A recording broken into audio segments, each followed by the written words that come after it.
They chose the wrong guy. That's what one man is saying after thieves ransacked his vehicle and took everything inside of it. Well, that man quickly jumped into action, ended up locating the thieves and most of his belongings as well. Here's his story. Looking for our openings, but it's something to where we can take chances and we can play a little bit. When it comes to Ryan Jensen's experience in the ring, he's got a pretty impressive track record. He's a professional fighter who's been training for 22 years. He's an 8-time UFC vet and runs this place, Premier Combat Center. Thursday night was like any other at his gym until he walked out the door. I come out, my trunk's wide open, and everything is ransacked and gone. He quickly pulled up surveillance video and saw his suspects, one male, one female in a dark-colored vehicle, which, according to a police report, was stolen.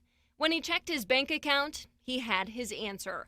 A nearby Walmart is where the last transaction with Jensen's credit card was made. So that's exactly where Jensen went. We ended up finding him, and the guy was sitting in the front seat, and I ended up coming in and blocking the car in. So once I blocked the car in, I got out of the car, kind of knocked on the window and was like, hey, you got all my stuff, the cops are on their way, you're not going anywhere. From there, Jensen says the male, identified by police as 30-year-old Michael Stafford, took off running into the store. I was tailing him and I was kind of yelling, thieves, this guy stole all my stuff, where's the security, where's the police? Police arrested both Stafford and 30-year-old Cassandra Preister.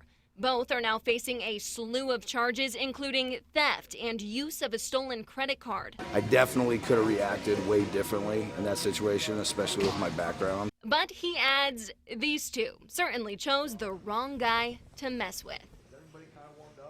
Now, Jensen is not recommending that everyone do what he did. He says you never know who you're dealing with, what kind of weapon they may have. Given his training and background, Jensen says he felt he was prepared to handle that type of situation.